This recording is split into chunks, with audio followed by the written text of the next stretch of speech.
Wahai isteriku, sila bentangkan apa yang berlaku dalam rumah ni sepanjang ketiadaan abang pada hari ini.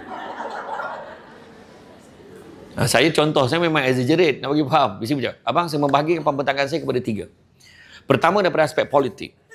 Alhamdulillah segala dasar dan peraturan yang memperkenalkan rumah ni diterima sebelah suara tanpa sebarang bantahan. Kedua, daripada aspek sosial, kita melihat bagaimana perhubungan anak-anak kita semakin erat antara hari ke hari. Cuma pada petang tadi berlaku insiden, berlaku sedikit pergeseran, berlaku pergaduhan antara Alung dan Angah yang memburukkan keadaan. Alang masuk campur.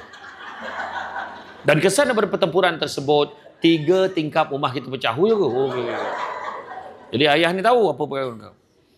Dan kemudian bang, yang ketiga daripada aspek ekonomi merujuk kepada audit silang yang dibuat pada bekalan makanan dalam peti ais rumah kita.